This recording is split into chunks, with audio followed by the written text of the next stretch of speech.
I'm independent by nature and I like exploring.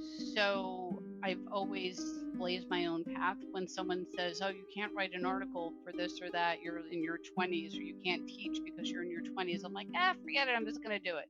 All right. And I taught at Kane University. I think I was 25 when I started teaching contracts and negotiations. Wow. And I wrote articles, and I met my husband. We decided to open up an animal hospital. So I've always had that entrepreneurial spirit because it's just fun. My dad was an entrepreneur. He worked for himself. So I was surrounded by strong people who blazed their own path, and it's just fun. In a corporate world where all employees have great leaders with no egos that create fun cultures where people can do their best work, the employees and companies thrive while doing great things for the customers, themselves, and each other. Well, we know that rarely happens. I'm Jeff Palacio. I have been a leader for over 40 years for every t-shirt size company, from small 16 employees to extra large over 1 million. Please join me while I interview outstanding leaders that will share stories of great leadership and not so great. It will help you become a better leader while poking fun about all the crazy shit that happens in corporate America.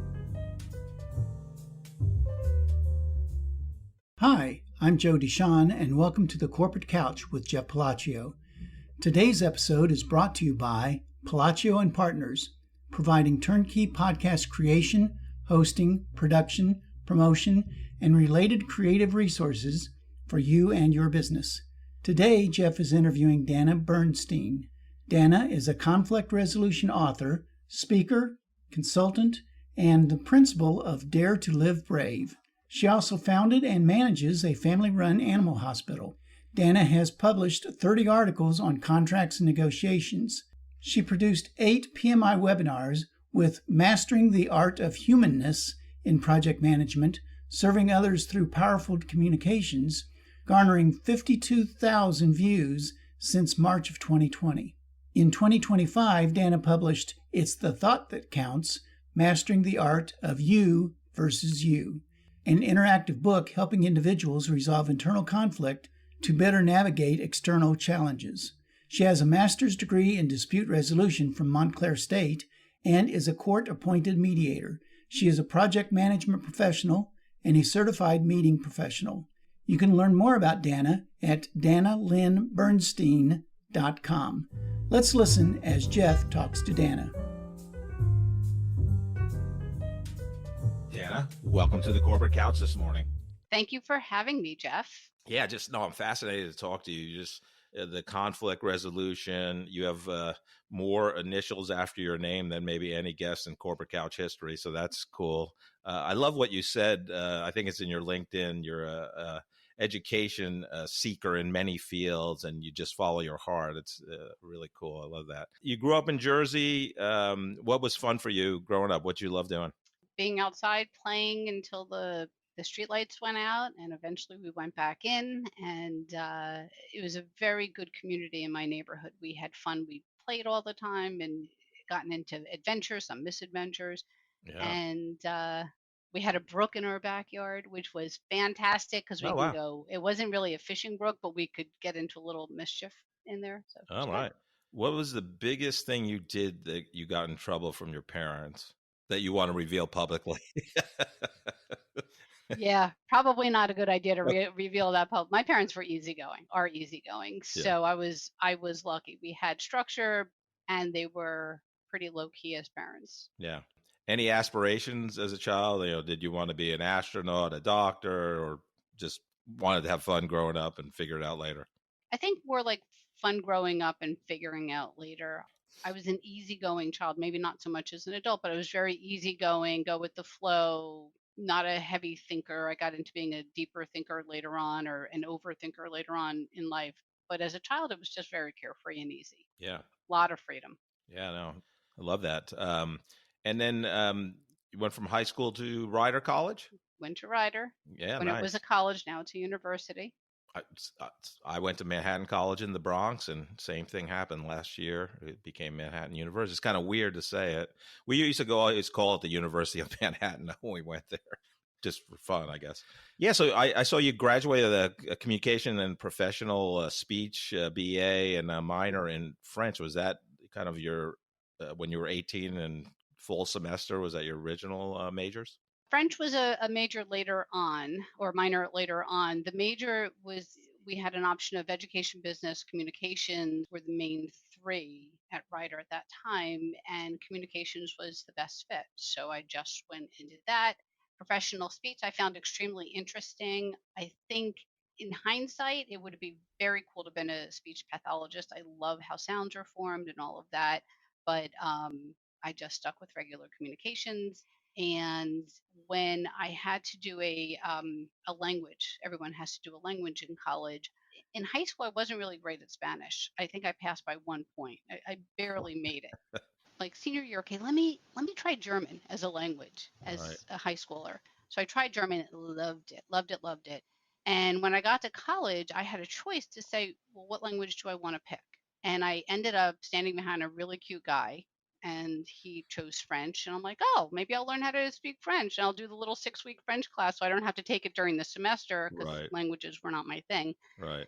And fell in love with the class, fell in love with the teacher, never met the guy, and at some point picked up French as a minor and moved to France. Oh wow, that's incredible. Yeah, I Yeah. in high school we had to take a language, to get into college, and we only had Spanish or French, and I picked Spanish just because I'm Italian descent. I figured it was closest to, but in hindsight, all the good-looking females took French, and I probably should have did that, but oh well, can't go back, right? What did you do to get your first job out of college, out of Rider? I was lucky that I did an internship. When I got back from France, I worked and did an international internship for a Saudi buying mission, and it was a medical mission, and it was a Department of Commerce, and fell in love with meeting planning, which I had already been doing as a volunteer in college. Fell in love with the meeting planning, fell in love with the medical side of it, and then looked for jobs in medical meeting planning, and that was the focus at that point. But I didn't uncover that until my senior year in college. Interesting. Yeah, I saw you had a CMP, certified meeting planner, as one of your many designations. So, what drew you to the meeting planning aspect out of college? It was fun. I was just having a good time. I was traveling. I was having a great time meeting people. I loved building communities. I didn't realize that then, but I do now, that bringing people together and making them comfortable in a space so they can learn and be better at their craft. It was like eating candy for me. I Yeah. still love it to this day. So I was very lucky that I had a profession that just spoke right to my values. Like we said, like we were talking about before we press record, or I press record, you're like a Renaissance woman. Now you've evolved into a professor, conflict resolution coach. You're a writer, author, volunteer for the Girl Scouts and women with undergoing breast cancer. It's just amazing, and I know we can't fast forward from college and first job all the way to now, but and the other thing, I spent about 11 years in the animal health industry, and I saw you have been the owner of Monroe Animal Health for since 2007. Mhm. So, what drew you to all these different things that you're doing? And again, you published a book this year in February, and just kind of talk about the evolution of kind of out of college. I'm a meeting planner, and kind of take us on that journey a little bit. I was just having fun. Once I was in the meeting planning field, I decided to go back and get a master's. And I was thinking law school, but I wasn't sure. Law school, master's. I ended up on the train next to this person, and we started talking. And we ended up years later becoming, I mean, friends at that point. And years later, he gave me great advice. He says, Montclair has a wonderful legal studies master's. And I'm like, there we are. So I followed his advice. I applied for the program. That started the conflict resolution and the mediation. Little by little, I was doing things that I just enjoyed. I loved Girl Scouts. I've always enjoyed our mission. I'm Right. a volunteer for it, even though my daughter is now out of college. Each step along the way, I just followed fun and Yeah. laughter and community. And when it wasn't that, I would be like, okay, let me get another certificate, or let me try this. I ended up working at IEEE and was in project management. And my boss said, "Why don't you get a project manager, certificate?" I'm like, "Okay." So I did that, and it opened up this entire new world of PMPs Yeah. and doing webinars and all sorts of stuff. So one thing just built upon the other. I just kept saying yes. Yeah, I love that.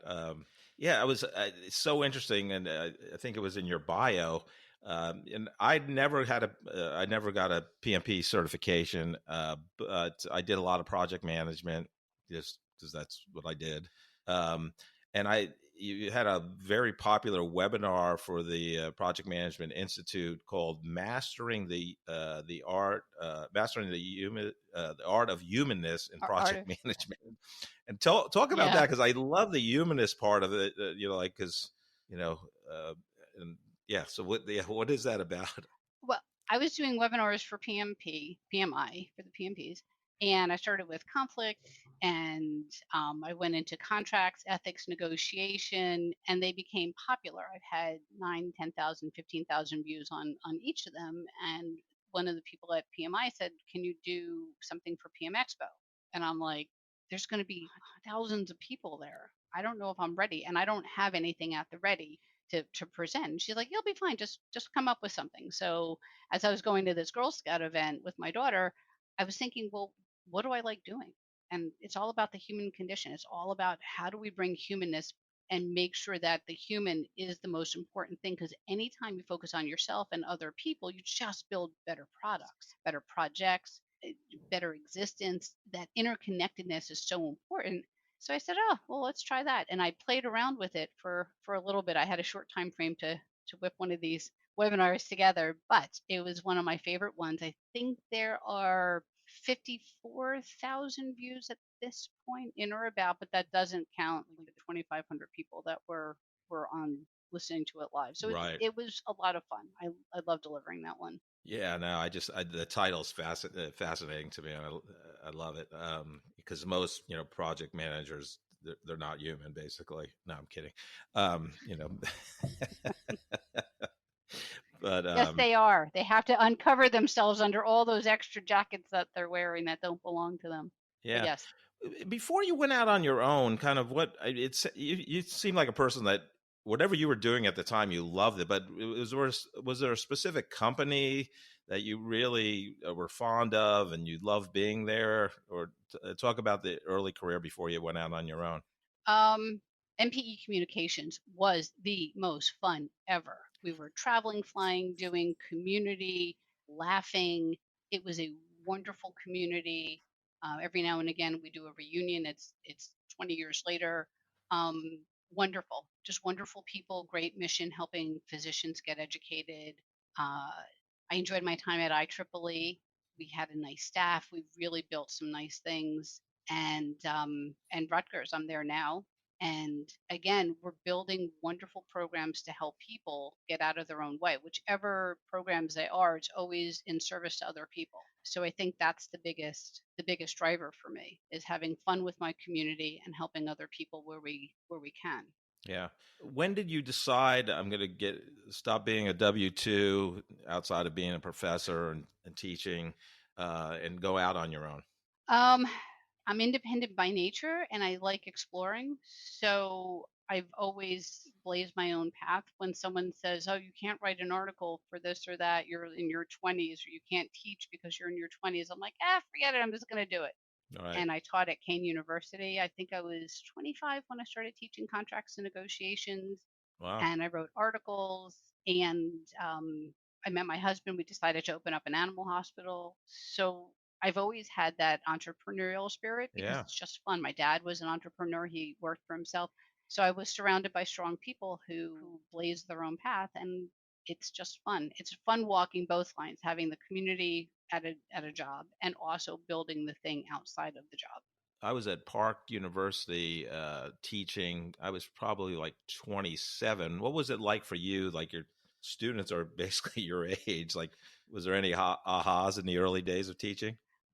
They were all older than me, first of all. I had Oh, it was, and okay. I was sitting there. It's continuing ed, so they Oh, were right. people who were Yeah. already in the Yeah. Conflict industry. They resolution. knew. Yeah. Makes sense. Yeah. Yeah. and contracts. I was doing contracts and negotiations. So I was Okay. teaching people who have had real life experience and saying, these are the tacticals with contracts, and this is how you break them apart, and this is how you rebuild contracts to make sure that your needs are met as well. It, it was interesting. Um, I, I am surprised I was able to do it, and I had the confidence back then. Sometimes I get in front of people and I'm like, oh, I wonder if I could do this, but I know I can. But back then, I just was on fire with everything. I was like, oh, I could do it, and I Right. just did it. Yeah. You love what you're doing and you do many things and you're independent, but like, okay, let's start an animal hospital. What was the kind of the impetus of that? My husband's a veterinarian, Well, and there you go. we looked at buying a we looked at buying a pre-existing animal Yeah. hospital, and we Yeah. looked for a few years and couldn't find one that fit the right Yeah. needs. And I looked at him. I said, let's stop chasing. Let's just create something. And we found a building. We found an old house and demolished the insides, rebuilt it, and we opened up our own. Love it. Yeah, I mean, I work for a big company, Boehringer Ingelheim, and for Hmm. about 5 years, and then I went to Aratara Therapeutics, is a small company that got bought by Elanco in 2019. Hmm. But love the animal health industry. It's just a very caring industry. People care about each other. They care about the animals. Yeah, so I love it. And it's amazing. I wish I knew you when I was trying to sell some products at Aratana. I could have increased our sales, but anyhow, yeah. So, at what point? I know you're a prolific writer. You wrote many different articles, but at what point did you say, "I'm going to publish a book"? And what was that journey like? A few years back, one of my clients, I was doing these exercises with her, and she says, "Is anything written down? Can you send me any resources?" And I said, "No, these are just my exercises that I do." And then it got me thinking a little bit. And I was talking to one of my girlfriends, and I was bored at the time. I wasn't doing anything creative at that point. I hadn't done a webinar in quite a few years. And I said, maybe I should just write a book. And that's how it started, between a client and a friend and being bored. I said, let me give a give this a shot. And I started writing. I pulled in some information from different webinars. I thought about it, and little by little, I created a book. I wasn't actually planning on ever writing a book. It wasn't on the radar, except for these two conversations. And I said, well, just see what happens. Yeah. Now there's a book. I love the title. It's a thought that counts. Mastering the art of you versus you. That subtitle really resonates with me. I did not play golf as growing up. That just wasn't one of the sports I was. I didn't play it basically, but so when I started playing as an adult in my early 30s, I like it's such a different sport, because I used to say it's like, basketball, baseball, football, people are chasing you, 100-mile-an-hour fastballs you're trying to hit, all this stuff. So there's no time to think, and you have to just react. But golf, I always say it's you versus you. So when just the title really resonated with me. So talk a little bit about the book. If we look at conflict, I used to always think it was like an outside thing, like I'm having an issue with someone. And as I grew up and had conflicts and managed them, I realized it's really an inside thing, because why is it a conflict for me? But you'd be like, hey, Dana, why are you upset about this thing? And I'd be like, oh, Jeff, this is the reason why. And as I was developing the content and my coaching, it all gelled together that conflict is made up by our thoughts. And we have an internal identity that drives us. And the only reason we get upset is because that identity was hit. Our values were impacted, we weren't being our best self, or maybe we got triggered. It's a demoralizing statement. And understanding that these words are your drivers, it puts the issue into context. And when it's in context, you can lower the temperature, de-escalate yourself, and then think your way through to get back to your basic, and then resolve the outside conflict as your best self. Right. But you need to define the words that make your best self. If you don't understand the why behind the why you're upset, or who you are as a human being, it's hard to get back to your basic. And if you want, we could do an exercise. We'll do an exercise, like what, push-ups or jumping jacks. What are we going to do? Well, we'll start with jumping jacks, and then we'll get we could do your values, and you can learn what your values are. Although they've been your drivers for all your entire life, you can put them into words. We could do the exercise about who that best self is, or we could play with both. Okay. Yeah, but I've never done this on the podcast, so I guess we're going to switch roles and you're going to ask me questions. Are you drowning in boring corporate communications? Palacio and Partners is here to rescue you. We transform internal podcasts from snooze fest to must-listen content that actually connects your team and strengthens your culture. Imagine podcast episodes that make your employees laugh while staying informed. Our founder, Jeff Palacio, doesn't just create podcasts, he creates conversations that break through the noise. Whether you're a growing startup or a massive corporation, we turn your company's story into audio gold. Leadership becomes human. Remote teams feel connected. Your message cuts through the clutter. Palacio and Partners, where corporate communications gets a fun makeover. Let's make your podcast work harder than your email inbox ever could. Jeff is happy to share his insights on podcasting with you. You can contact him via LinkedIn or schedule a Zoom call via the link in the episode description. All right, so we'll do values first. And values are hard lines in the sand. You get upset if those values are crossed. So we'll start with the question of, when were you the most proud of yourself ever? It could be a childhood thing or an adult thing. I was just telling my wife, I grew up in New York, and we had to do the Regents tests, for different subjects. So in ninth grade, my goal was to get 100% on the math Regents, because the PTO of the high school would give you $5. So I did get 100, but that's not the most proudest moment, but I did think of that first. Oh man, that's an interesting question. I don't know. I think, my birth mom died a day before my 5th birthday, and my dad had early onset Alzheimer's when I was about 10, and he had to go full-time in a VA when I was 12. So I think I just, and I guess some of it is innate, but I think for me, it was just kind of, and I never really thought about it, but I just thought in terms of, values, that I just wanted to always be a good person. I don't know if I have a proudest moment. My proudest thing I've ever done is, be the best father I can be. So that's over time, obviously. But I always felt, a spirit of, just helping others and being kind most of the time. Although, my late teens and early 20s, maybe I wasn't the most kindest, because I was just running around with my friends who, I remember a female friend in college would say, Jeff, you guys one-on-one are the nicest people, but when you get around each other and you're all together, you're not as nice. I don't know who said that, but I remember so I don't know if I answered your question. I can think of some other things. Okay. No, you did. You did. So, and this gets a little sloppy because we'll do some values, but some of them may be pillars or some of them may be off the list. So a value is when you get upset if. Yeah. And a pillar is just you as your best self. So do you have a pen in hand, and we could you can take some notes? I have a pen. Very good. So I made a list of possible values. You can say, Dana, absolutely not, or yes, I get upset if. So perseverance. Do you get upset if people do not persevere? I might have in the past. I might have in the past. No, by the way. Say that again. I'm sorry. You could certainly say no. If it's not one, you could be like, yeah, I'm going to say no, I guess. Okay. So these are the other ones that I wrote down.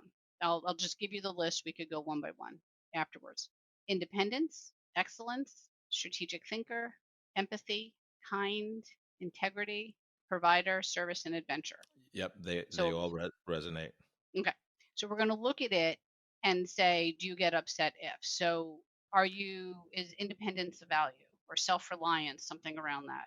Oh, if people don't show that attribute, yeah.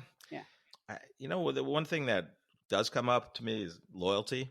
Like, so if people are not loyal, that probably, the others, maybe kindness and integrity or would be, and upset is, it's a relative, right? I mean, I want people that to exhibit, but I mean, if they're not independent, um, that's their thing, not mine. Right? Yep. I think when I was initially in my career, late 20s into probably even my late 30s, maybe early 40s, when people didn't have the same drive I did, I would, I kind of would not like that. But over time, I'm like, just they're them, and they got their own stuff, and I can't change them. People have a hard time changing themselves, right? Exactly. Exactly. So you mentioned loyalty. So super important to you.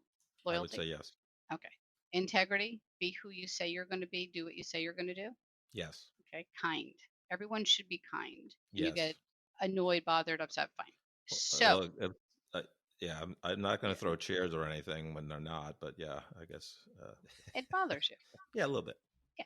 And it's okay. It's a little bit. The idea with the values is to understand why you get bothered, whether it's a small bother or a large bother, so you could Right. decompress yourself when something happens. Is excellence on the list at all? I I would say yes. Something around service, helping people.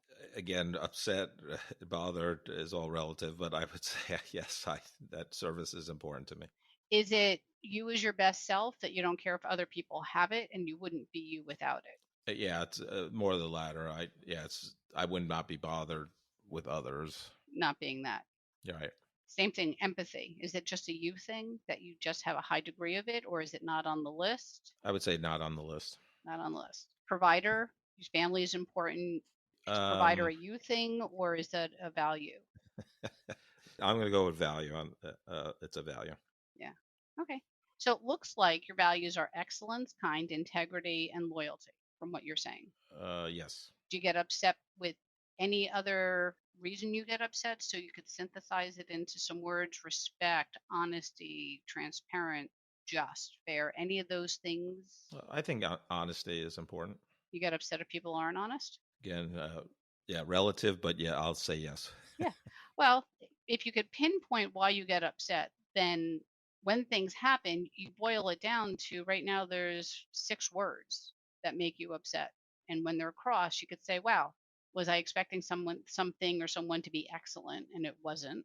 Right. Someone out of integrity, was I out of integrity? Yeah. Perhaps I wasn't being kind. So it's a specific word, and you can move forward from there to say, now what do I do from here? Something Yeah. happened, I wasn't kind, I crossed my own value. How do I move forward?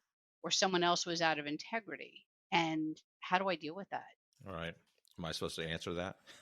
Thoughts, comments? What are Yeah, I these mean, do these words? maybe excellence is not, because people have their own degree of where the bar is for excellence. So excellence for me may be different than excellence for you, right? And it also depends on what you're excellent, in some things that I'm good at, I have a different bar for, what that means versus Hmm. something, I'm just starting, that bar may be lower in terms of, and it's a journey to excellence, right?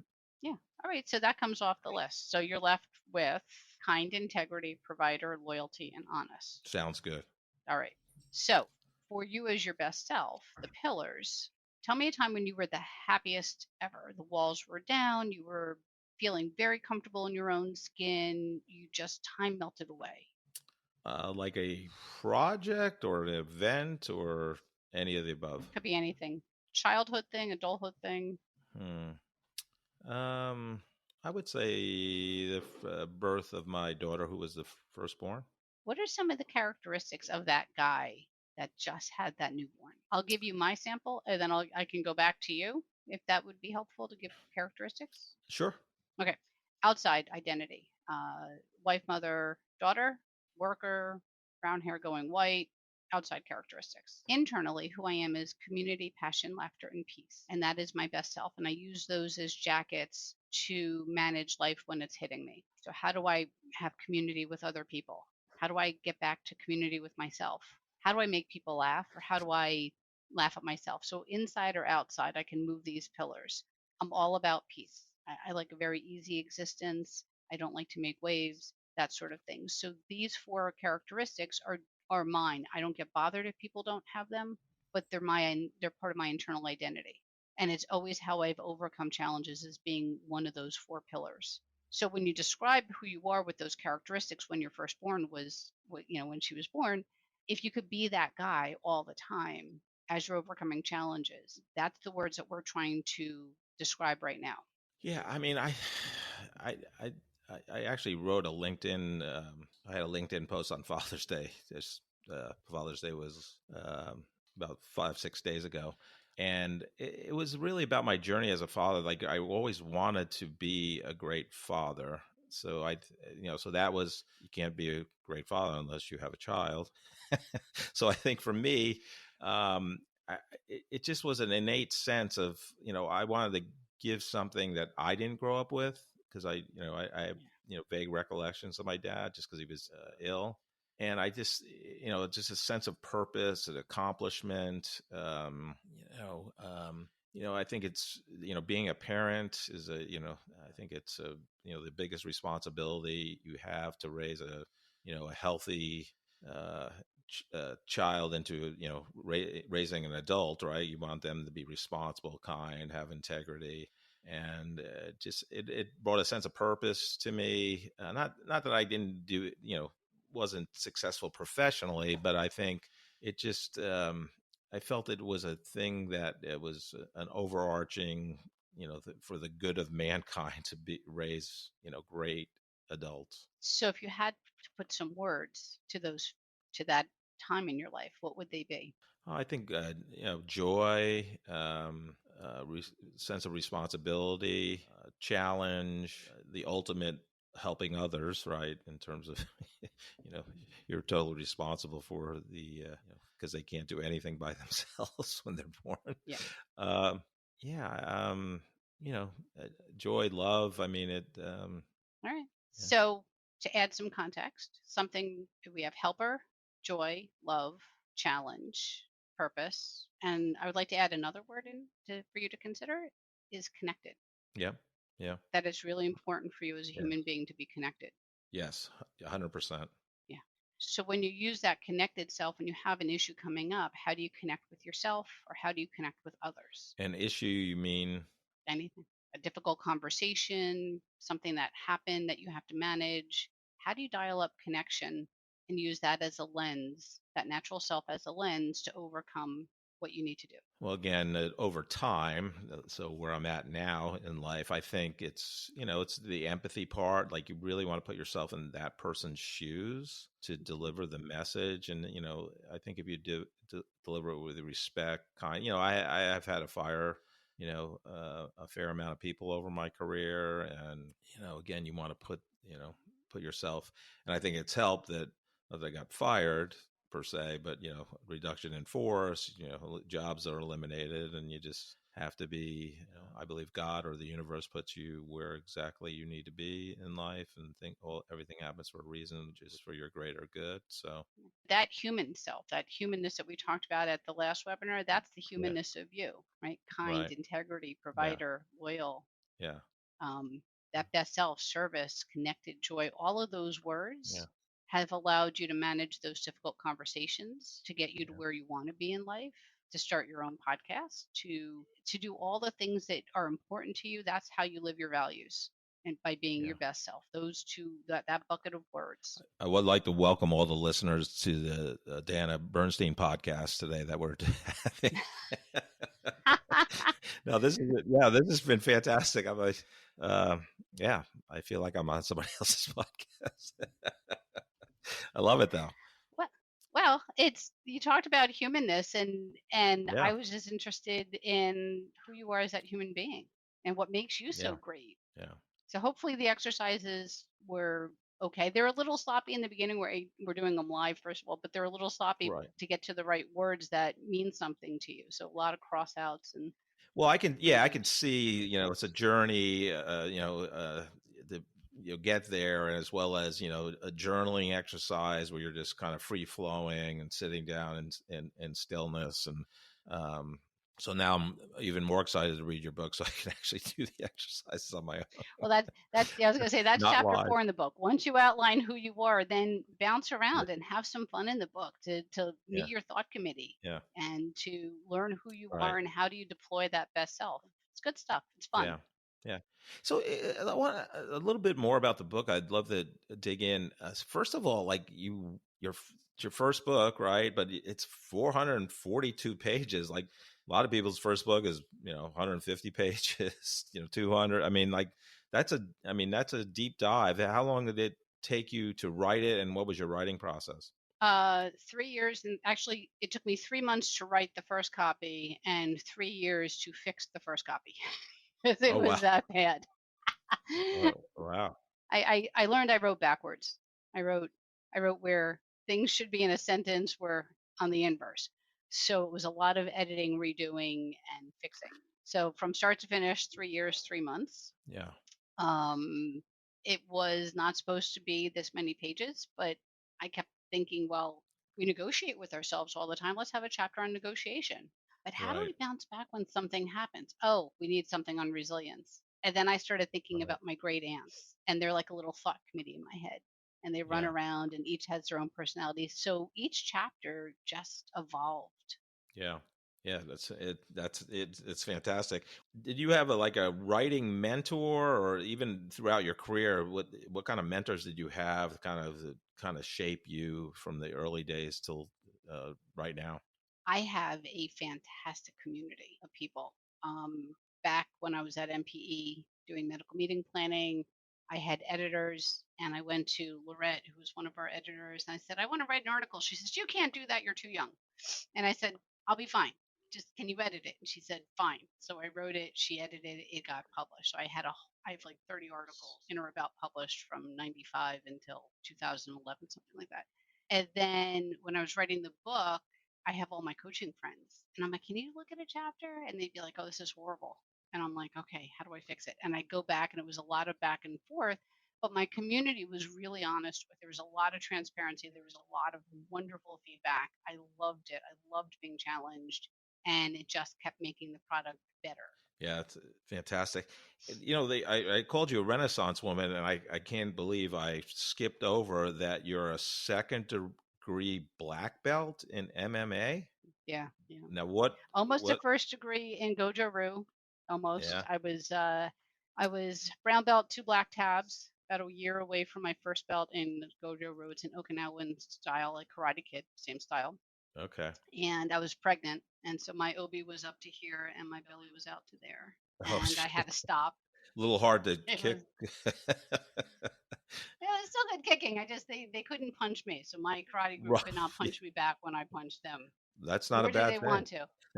No, it wasn't. My daughter was she was in there with me.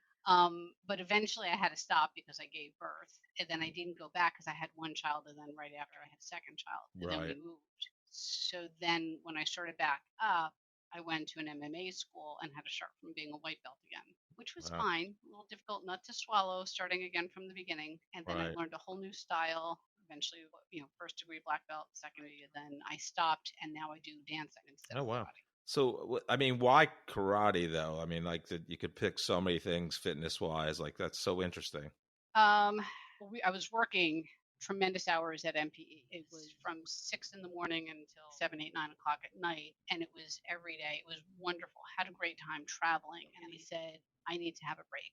And I opened up the phone book because we had phone books back. I'm that old. We had phone books, and I looked at karate, and the first place was Budokai Karate, and it was in the Beast. And I'm like, let me just give it a shot and see Right. what happens. I never thought about karate until that moment, but and I did. And I went there, and 6 years later, very close to being a black belt. It seems like Dana, throughout your career, well, your life, I should say, you're kind of very intuitive. Like you're just whatever you feel something. Like you take out the yellow pages. Please Wikipedia that if you don't know what the yellow pages are, and go through the B's. Because people would name themselves AAA Karate, so they'd be the first listing. In the phone book. But like, were you like that as a child? Like, just something that you were drawn to, you just did it? Pretty much. Yeah. Really no Wow. thinking involved. Yeah. Even at Ryder, there is, I did one of those little weekends where you test the college out, and I met a bunch of people, and I'm like, yeah, this is a good school for me. Not even, there's not really that much thought. I just, Yeah. if I feel good about it, then I give it a go. Adventure is one of my values, Yeah. as is challenges, and it seems like I've lived my whole life by adventure and challenges, and just keep figuring things out. Yeah, it's fantastic. I love it. So you're the principal of Dare to Live Brave, your own company, I believe, right? Dare to Hmm. Live Brave is your company. So talk about that. I mean, I love the title, the company name. It's fantastic, Dare to Live Brave. But talk about how you help people and where your main focus is. Um, Coaching, helping people get out of their way, helping people identify what drives them so they could de-escalate. If they can de-escalate themselves and think about what's going on behind the scenes, what they're thinking, how they're feeling, and put things into context, hopefully a de-escalated them helps humanity. It's always about helping humanity get better. It's building community and going forward. You can't unscramble eggs. So how do we move forward from the things that happen? And how do we do so as our best self so we don't live with regret, so we don't kick ourselves for having that conversation that maybe didn't go as well, and we leave people better than we found them. We leave our world better than we found it. Girl Scout motto. And everything that I do in life, hopefully, has helped make the world a better place. And you need bravery to do that. What have you seen? Because you've been doing this for a fairly long time. What have you seen the big differences post COVID versus pre COVID? I think people want to be connected more. I think not having the connection over the 1 or 2 years that we were in New Jersey, we were more insulated for 1 or 2 years. Um, that connection matters. Being with people matters. I think people like that and they appreciate it different than before because we took it for granted. We never thought about, oh, we're going to hang out with our friends, we're going to go do something, and then we couldn't. And I think we learned the importance of the human being with human Right. beings a little Yeah. differently. Yeah, I'm a big fan of Ryan Holiday's his books and his work, and he got me into Stoicism. But one of the great quotes that he has that I love is, we're human beings. We need to be, not human doings. Like we always try to, go. What kind of life hack can I do to do things faster, better? But you just can't go at warp speed 100% of the time. And I totally agree with the connectedness. I think COVID brought it like a more humanness. So since we're talking a lot about that, to leadership and people being more empathetic. I mean, there were companies I worked with, which I always thought was crazy. And it was because of lack of trust. They hated people that work from home. My first employee that worked from home was in the early 90s. I worked for Sprint. They didn't even have a work at home policy. I was running a group of, before the term, data scientists, business analytical people. And, one guy wanted to work from home because he had a sick daughter. He was a single dad. I'm like, you can log into the VPN, work from home. I don't care. Like, I just do, like, yeah, you got a sick daughter, you got to take care, and, people would, and, fast forward to an animal health company I work with, they hated people who work from home. And, that was, mid 2015, 16. And it's crazy. Like they don't, it's lack of trust. They thought people weren't trustworthy, but, it obviously COVID showed that people productivity went up because they felt free to do the work when they, had the time and could focus and probably worked, I don't know, longer hours, but they probably worked smarter and more focused at the times they were doing it because they were in, their SpongeBob pajamas and all that good stuff. But Jeff, like you said, it's all about freedom, freedom Yeah, of choice, freedom to just be your best self while you're doing the work. And yeah, when we have that freedom, which I feel is so important, is accomplish things different. yeah, We're yeah, able to work together differently when we're not encumbered by other people's jackets of judgment, when we're not encumbered by our own jackets of judgment, yeah, when we take off all the characteristics that don't belong to us right, and we operate as that best self, there's a freedom in that that is absolutely wonderful. yeah, And that's what I would like people to have from my coaching, from the yeah, book, from our conversations is just who is that natural you, yeah. and go use that person.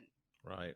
Yeah, I'd like your background image on your LinkedIn. It has your book, but then it says you get to write your own story, then fall in love with the main characters. I love that line. That's fantastic. Dana, is there certain companies or verticals that you help more than others, or where's your focus area, or it's just you can basically help any company, any type of leader? Any type of leader, anyone who wants to get out of their own way, figure out who they are as their best self, understand conflict differently, understand how to de-escalate themselves. Yeah. I'm in. Yeah. No, it's fantastic. What's next for you on the horizon? Do you have a second book? Or are you working on anything fun right now? Yesterday, I was thinking maybe doing something on burnout, Yeah. maybe creating a webinar on burnout. That's one option. I was thinking also creating a course on how people can find their who, an interactive course online. So it's open. We'll see Yeah. what, after the dust has settled. This just came out in February, so letting the dust settle a little Right. bit, Yeah. and then Sure. After 39 months of work, that's so congratulations on that. Plus, especially 442 pages. I've interviewed a fair amount of authors out of my almost 130 guests, and I would say that's about tied for the longest number of pages. There was another, Mark Mears had his first book. It was about the same length. So yeah, that's fantastic. I didn't want to leave anything on the table. I didn't Yeah. want to look back with regret to say I could have put in something about this, or I could have done Yeah. this. I wanted a complete book. Yeah. No, I love that. Dana, there's two groups I love helping. One's at recent college graduates. If you remember from your time coming out of Rider College, now university, and you're going to go get that first job, what advice would you have for that group as they begin their career journey and for that first job? Own your road. Know who you are. Know the higher purpose of what you want to serve. And when you start living your values, everything else falls into place. You will find the job that aligns with how you operate best. But to find that job, I think knowing what matters is the key. Yeah. I fell into meeting planning because I loved helping people and building community. And it just so happened that this was the job that helped me keep that dream alive, my values alive. And you'll never go wrong if you're living as that natural self, whatever job you do. And you'll be changing jobs a lot. I've changed jobs every few years. I've tried different jackets on every few years, Yeah. and just followed what felt right. Trust yourself. Yeah, I do a short 6-week course with recent college graduates live on Zoom. Just kind of a passion project because getting a job sucks. And if you're a recent college graduate, they don't teach you anything really about getting a job. And that's why I teach that, Socrates, know thyself is a key thing, because I tell them, like, you're interviewing them, like you research companies that resonate with you. Those are the companies you're going to want to work for. Yeah, I love that advice. The second group is, most young adults coming out of college, they're individual contributors.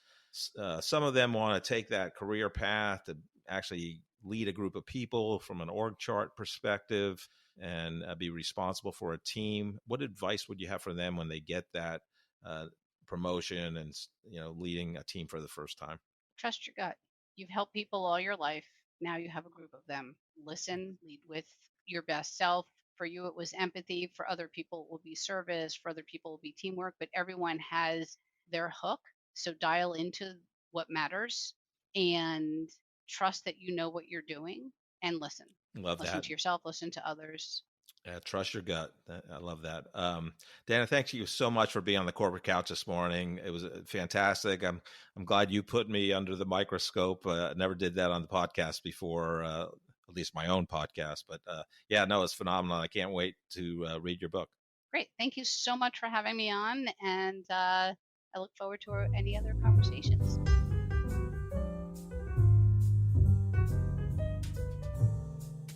What a role reversal episode with Dana. Oh my God. I talk about me laying on the corporate couch and getting exposed.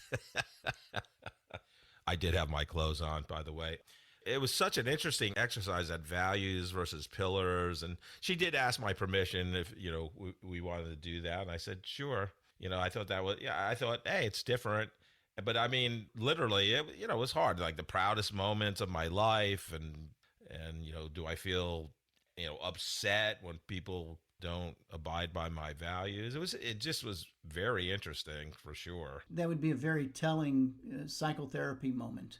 Yeah, I mean, really, it was like a therapy session, and maybe this is a good reason to do it on a podcast like ours. Is I want to really go out and get the book now because I want to really dig deeper into it, versus 14, 15-minute exercise live. Well, not live, but obviously we recorded it, but go get a book. It's The Thought That Counts, Mastering the Art of You versus You.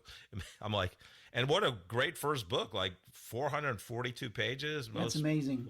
Most people don't put out a book like that, but she was just so interesting. I just loved her just say yes mentality, followed her heart. I mean, not many guests of ours are, project managed certified and do a course called Mastering the Art of Project Management, or the human-ness, bringing human-ness into project management, things like that. And, the writer and volunteer and executive coach, teacher, professor, just very interesting. True Renaissance woman. Yeah. What did you get out of the episode, Joe? There were a lot of things, a lot of little ditties that I wrote down that I thought were great. She talked about when she was teaching in college and that all of her students were older than she was. Right. which is, I'm teaching, subject X, and I'm teaching it from a theoretical academic background, and all these people in the audience have actually done it, and been successful with it or whatever. And they had all these stories to tell and everything. Kind of brought me back to my my MBA career, because when I was a student in the MBA program, I got my MBA when I was 40, and almost every other student in the program at the time were straight out of the bachelor degree. So they were all 22, 24 years old or something, and here I am, this 40-year-old grandpa in the room. Well, you weren't a grandpa, but... I wasn't a grandpa, but You felt like one. I felt like one, age difference. And I very easily could have been their grandpa, or at least in their eyes. So that was kind of interesting. Another thing that she said one time, it was kind of a throwaway line, but I enjoyed it, where she said, I was just having fun.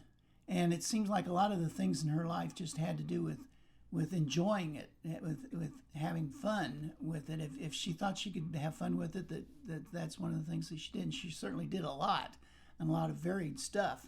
And that's very close to the saying that people have is, if you do what you enjoy, then you'll never work a day in your life.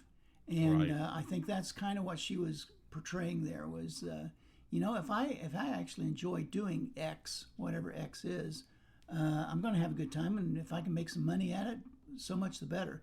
And I think that's a good lesson for everybody to learn. It was a great interview. I loved it. Yeah. I did like her line too about talking about the past. She said, we can't unscramble eggs, but we can choose how we move forward. That's right. That's right.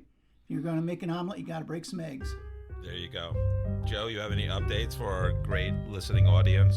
Yeah, a project that I'm working on is I'm trying to write a joke about the construction industry, but I'm still working on it.